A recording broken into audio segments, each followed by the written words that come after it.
Bom dia, primeiro ano. A gente vai falar, pessoal, sobre a última matéria do capítulo 6 do livro de vocês. Hoje a gente encerra o capítulo 6. Essa matéria está na página 142 a 147. O título da aula de hoje, pessoal, é Águas no Brasil, Abundância ou Escassez. Como o próprio título diz, aqui no Brasil a gente tem áreas com abundância de água, com muita água, e a gente tem áreas com grande escassez de água. Então, apesar da grande quantidade de água que tem no Brasil, essa água acaba sendo mal distribuída. Vamos entender melhor aqui nos próximos slides, tá? Galera, do ponto de vista dos recursos hídricos, nosso país tem uma posição privilegiada. A gente tem uma grande rede hidrográfica, tá? Bem extensa, com rios expressivos, com muita água, e a gente também tem muita água subterrânea. Então, assim, o Brasil ele causa inveja a muitos países do mundo pela quantidade de água que realmente existe no Brasil. Entretanto, como eu já vinha dizendo, essa distribuição de água no Brasil ela é desigual. Você tem, por exemplo, um excesso de água na região amazônica, na Amazônia Equatorial, e você tem um grave problema de escassez de água no sertão, aqui no semiárido do Nordeste. Então, no Norte eu tenho muita água, já na região do semiárido eu tenho pouca água, tá? Galera, e essa disparidade, ela aumenta quando eu penso, por exemplo, a região norte tem água demais, água em excesso, e eu tenho uma população pequena, e, entretanto, eu tenho a região sudeste, que é uma região mais densamente povoada, tem mais população, e a região sudeste falta água, não tem água suficiente para a região sudeste. Então, falta uma boa distribuição dessa água no Brasil. Se fosse mais bem distribuída, nós teríamos menos problemas em relação à água. Pessoal, aqui no Nordeste, na região do semiárido, o problema da água, ele atrapalha uma estrutura social e econômica do Nordeste. Não tem como, às vezes, a gente ter um crescimento econômico aqui, porque falta água, né? Muitas pessoas migram do Nordeste para outras regiões pela essa falta de água. Muitas vezes dificulta, né, a população não tem esse acesso à água. Isso dificulta a vida das pessoas, né? Muitos agricultores abandonam suas terras e vêm para as cidades porque não tem água suficiente, tá? E nas regiões mais populosas do país, como a região sudeste, pessoal, os problemas de acesso à água estão ligados ao excessivo consumo. Você está falando de uma região que tem uma população enorme, então o consumo ele é em excesso, e você tem altos níveis de degradação dos recursos hídricos. Muita gente usando, então tem muita gente que acaba tendo a poluição de vários rios. Você tem, por exemplo, o rio Tietê, que atravessa ali São Paulo quase todo, ele é muito poluído, né? Você tem o rio Pinheiros, né? Os afluentes desses rios já vêm poluídos, né? Só para lembrar o que são os afluentes, são aqueles outros rios que alimentam o rio principal, né? Os afluentes e os subafluentes, eu falei em outra aula sobre isso, né? Então essa água ela já vem poluída para alimentar o rio principal, tá? Então acaba que, como essa água é poluída, essa água já chega poluída, a região sudeste às vezes tem que buscar água em bacias hidrográficas mais distantes. É claro que isso aumenta o preço do valor da água naquela região. Isso é um grande problema, tá? Galera, eu tenho aí água, recurso ameaçado. Nós sabemos, tá, que a água é um dos recursos naturais mais abundantes da Terra. Cobre 3/4 da superfície terrestre. A gente fala em 71% do planeta Terra ser coberto por água. 29% é terra, é o continente. Mas apesar de ter muita água, de ser um dos recursos mais abundantes que a gente tem, hoje ele é alvo de uma preocupação muito grande dentro de um contexto mundial, tá? Por quê, pessoal? Porque a água potável ela se torna a cada dia um dos recursos mais escassos que nós temos. Então hoje a água potável ela não está tão disponível, né? Sabe que a gente tem somente 2,5% de água potável para a gente utilizar, né? E disponível para a gente utilizar mesmo, são águas de rios, por exemplo, a gente só tem 1%. Então não tem essa água toda suficiente, né? Essa água potável toda suficiente. Segundo a ONU, cerca de 700 milhões de pessoas em todo o planeta, ou seja, 10% da população mundial, tem problemas de acesso com água potável. Tá? Eles não têm água suficiente para garantir a sua saúde e o seu desenvolvimento social e econômico. Ou seja, eu preciso de água, principalmente nas áreas que não são urbanas, né, as áreas rurais, para fazer a minha produção agrícola. Então, uma parte da Terra, principalmente essa parte que não é tão desenvolvida, eu tenho 700 milhões de pessoas que não têm água suficiente para eles. É muita coisa. 700 milhões de pessoas é muita coisa. Se a gente pensar que toda a população do Brasil se resume a mais ou menos 220 milhões de pessoas, então eu estou falando aí de 3, 4 vezes a população do Brasil que não tem água suficiente, tá? Galera, como eu disse para vocês, teoricamente a quantidade de água disponível para o consumo humano seria suficiente para toda a população do globo. Nessa imagem aqui, na Terra de uma forma geral, essa água também é distribuída de uma forma desigual. A disponibilidade de água doce, ela é distribuída de forma bastante desigual. Tudo que você vê mais escuro nesse mapa, tá?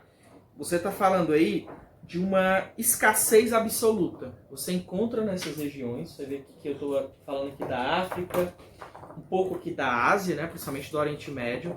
Eu estou falando de uma escassez absoluta de água, tá? Tudo que tiver em vermelho no mapa, também nessa área aí, pegando a Ásia, a África, você tem escassez de água. Essa parte laranja do mapa, você tem um estresse hídrico, ou seja, já está faltando água nessas regiões. Existe um laranja mais claro, que é uma área de vulnerabilidade, você tem também pouca água. E as partes em azul, principalmente na parte azul mais escura, são os locais onde você tem mais água em abundância, tá? Então você encontra uma má distribuição dessa água dentro do globo terrestre, tá, pessoal? Segundo a ONU, 35% de toda a população mundial sofre com estresse hídrico, ou seja, falta água. Já existem lutas, já existem guerras por água em algumas regiões, principalmente quando eu falo na região do Oriente Médio, que não tem água suficiente para todo mundo. O Oriente Médio, já disse para vocês, é rico em petróleo, mas é pobre em água, beleza? Galera, e aí o que foi que aconteceu, né? Por que esse recurso é tão ameaçado hoje? Porque, gente, houve um aumento da demanda por água. Hoje a exploração dos recursos hídricos aumentaram.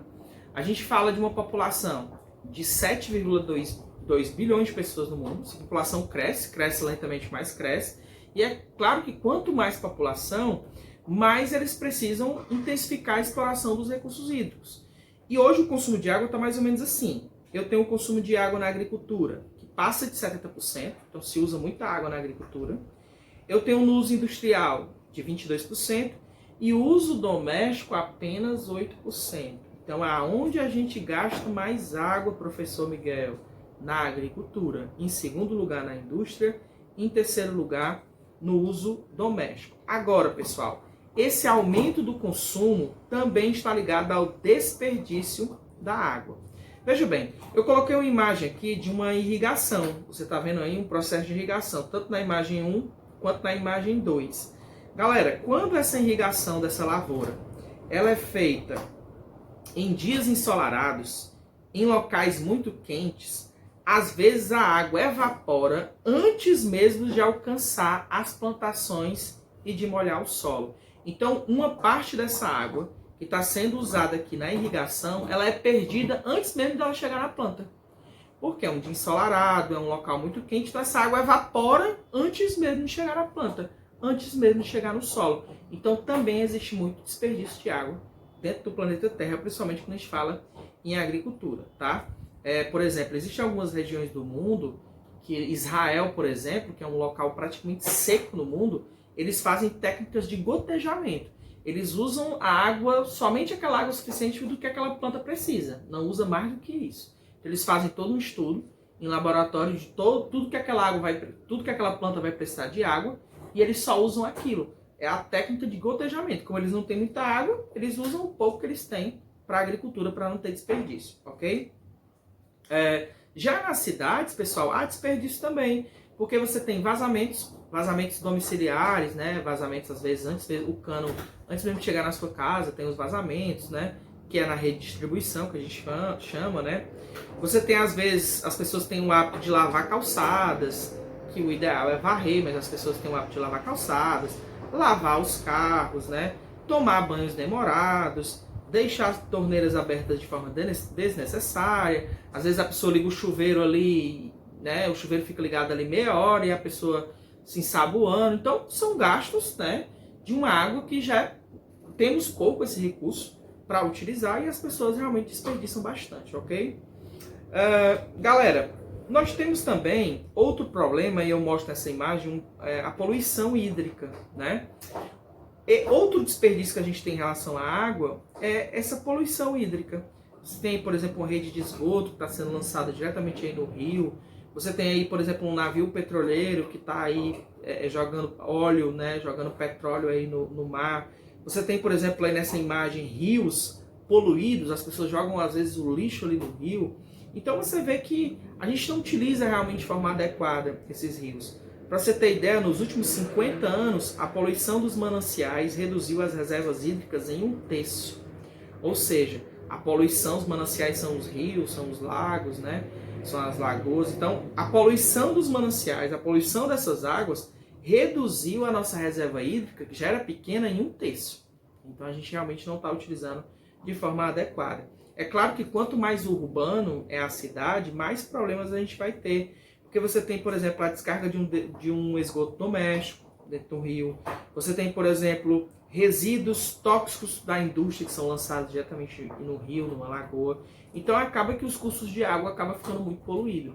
E a gente precisa realmente controlar isso, porque a gente não tem água suficiente, às vezes, para pensar nas gerações futuras. Para a gente tem água suficiente, mas a gente tem que pensar em um desenvolvimento sustentável. Saber utilizar a água de uma forma que ela não acabe para gerações futuras. Nossos filhos, nossos netos. Isso é o que eu chamo de desenvolvimento sustentável. E aí, galera, eu tenho também um problema, que é a questão do crescimento desordenado das cidades. Muitas casas, elas são feitas na margem de rios, em terrenos irregulares. Ali na margem do rio, na margem de um córrego, tá? Às vezes essas casas não têm rede de esgoto. As pessoas fazem suas fezes ali mesmo dentro dessa água aqui.